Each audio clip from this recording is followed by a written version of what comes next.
I was looking through some old messages the other day, stuff from back in 2023, when I was seeing this girl named Elena, and I found this one thread that just made my skin crawl. It wasn't a fight. There was no yelling. It was a Friday night, around 6:45 p.m., and I told her I was heading over to my buddy's place to help him swap an oil filter and drink a couple of beers. She sent me a photo of this vanilla candle she bought at Target. Just the candle, sitting on a coffee table in a dark room.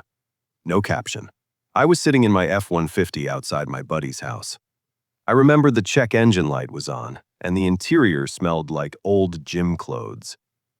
I stared at that photo for 20 minutes, engine idling, wondering if I was an absolute asshole for wanting to change a filter instead of sitting on her couch.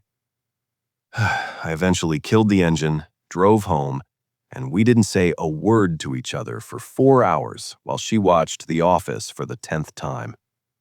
I didn't realize until way later that I'd basically been trained like a dog.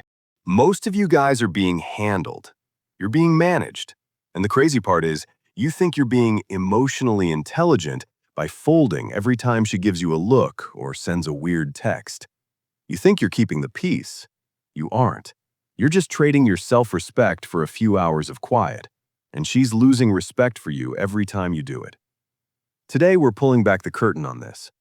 We're looking at the 10 manipulation tactics women use, the real patterns that happen in the silences, and how a steady guy stays on his feet when the games start.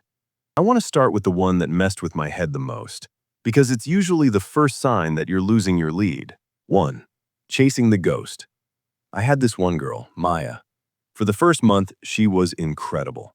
She'd bring me a Peet's coffee every morning, black, just how I like it, and she'd actually listen to me talk about work without checking her phone. Then, it just stopped. No reason. She started wearing my old gray hoodie and just sighing whenever I walked into the room. She'd say stuff like, "I just miss how you used to be more adventurous," or, "The spark was just different when we started." I spent 6 months trying to find that girl again. I bought her flowers from that expensive place on 5th. I took her on weekend trips to the coast. I worked 10-hour days to afford it all. I was basically auditioning for a role I already had. Psychologists call this the idealization and devaluation cycle. She builds you up to a godlike status, and then suddenly, she drops you. Looking back, Maya wasn't actually unhappy. She was just using that early version of us as a stick to beat me with. It kept me on my toes. It kept me desperate. If you're constantly trying to get back to how it was in the first 2 weeks, stop. That girl is gone. You're chasing a phantom, and as long as you're chasing, she's the one holding the leash. 2. The pain shield. We were sitting in my truck. We'd just grabbed some Thai food from Siam Garden on 4th Street. I remember I'd spilled pad Thai sauce right on the gear shift, and I was trying to wipe it off with a napkin while I finally brought up the fact that she'd been making plans for us without asking me. I said, "Look, it's frustrating when I find out our Saturday is booked from an Instagram post you tagged me in." She didn't even look at me. She just went dead quiet, stared out the window at the rain, and started talking about how her dad used to control every move her mom made. Suddenly, we weren't talking about my Saturday or the pad Thai on my gear shift. We were talking about her childhood trauma. I felt like a total jerk for even bringing it up. I ended up apologizing to her. This is called emotional diversion. If you bring up a legitimate issue, she shifts the focus to a past wound, so you stop looking at her current behavior.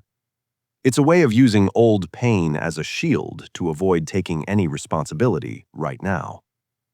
If you can't bring up a simple boundary without it turning into a therapy session where you're the villain, you aren't in a relationship. You're just being managed by her past. 3. The drive home. There's this specific kind of silence that only happens in a car. You made a joke at dinner, maybe about the movie you just saw or the way the waiter was hovering, and you see her face shift. You ask what's wrong, and she says, "Nothing." But she's sitting there with her arms crossed, and the air in the car feels like it's about to explode. I used to spend the whole drive home begging for a list of my crimes. Did I say something? Was it the joke? Are you tired? I'd do anything to make that tension stop. In clinical terms, this is stonewalling. She is shutting down communication to exert power over the emotional climate of the room. It creates a vacuum that's designed to make you panic and offer an apology just to make the weight go away. That night, I finally just turned up the radio and listened to some country station. We still fought about it 3 hours later, and it took me another 6 months to actually stop caring about those silences. But that was the start. If she wants to sit in the dark, let her sit in the dark. But you don't have to sit there with her. 4. Sarah's boyfriend effect. Did you see Sarah's TikTok? Her boyfriend Jason just surprised her with a spa day because he noticed she was stressed. He's just so in tune with what she needs. When you hear that, she isn't just happy for Sarah, she's using triangulation. She's bringing a third person, even if it's just some guy on a screen, into your dynamic to make you feel insecure or competitive. It's meant to make you feel like you're failing, so you'll go out and spend money or perform to catch up. I used to get all defensive. I'd say, well, Jason doesn't have a mortgage like I do. Don't even go there. That's playing into the game. Just say, that's cool for Sarah, and keep doing what you were doing. Don't compete with a guy you don't even know for a prize she keeps moving. 5. The Tuesday night text. I saw a name on her phone once, a guy named Tyler. She'd told me he was creepy and that she'd blocked him. It was 11:15 p.m. on a Tuesday, and a message from him popped up. When I asked about it, she didn't talk about Tyler. She talked about me. She said I was borderline obsessive, and that my jealousy was making her feel suffocated. I remember feeling this heat in my chest, like I was angry, but also this sinking feeling like I was being unreasonable. This is a classic move called DARVO: deny, attack, and reverse victim and offender. She denied the lie, attacked my character, and made herself the victim of my distrust. It's a specialized form of gaslighting meant to make you stop trusting your own gut. If the math doesn't add up, don't let her tell you you're bad at math. Trust your gut. It's the only thing that's actually on your side. 6. The slot machine. This is the big one. Intermittent reinforcement. Monday, she's all over you. Tuesday, she won't even look at you. Wednesday, she's sending you "I miss you" texts with heart emojis. You're hooked because you're waiting for that next hit of affection. It's the exact same psychological trap that keeps people sitting at a slot machine until they're broke. You think if you just play one more round, you'll get the good version of her back. I wasted years on this loop. I'd wait for my phone to vibrate like it was a hit of oxygen. If the warmth is a prize you have to win every other day, the game is rigged. I still check my phone sometimes, expecting to see a name from 2 years ago. I don't know if that ever fully goes away, but you have to walk away from the table anyway. 7. The car meet threat. I don't know if we're really compatible if you're going to keep going to those car meets every weekend. It just feels like you're not prioritizing us. That's not a conversation about the future. It's emotional blackmail. She's using the whole relationship to get you to drop a hobby she doesn't like. I remember sitting there in my charcoal overshirt, feeling like I had to choose between my friends and my girl. Most guys fold because they're terrified of being single. But look, if she's willing to blow up the whole thing over a Saturday morning with your cars, she's already halfway out the door. Let her go. Your self-respect is worth more than a relationship where you have to ask for permission to be yourself. 8. Doing the work. I used to plan every single trip. I'd book the flights, find the Airbnbs, look up the best steakhouse in the city. She'd just sit there and say she was too overwhelmed by the options. She'd act like she couldn't even pick a movie on Netflix without having a panic attack. So, I did it all. I thought I was being the provider. I realized later she wasn't overwhelmed. She was just using weaponized incompetence. She was acting helpless, so I'd do the heavy lifting. If you're carrying someone who won't even lift their own feet, you aren't a partner. You're just a servant she doesn't have to pay. 9. The office flirt. My boss was being so flirty today. He kept complimenting my hair. It was actually kind of annoying. She's not annoyed.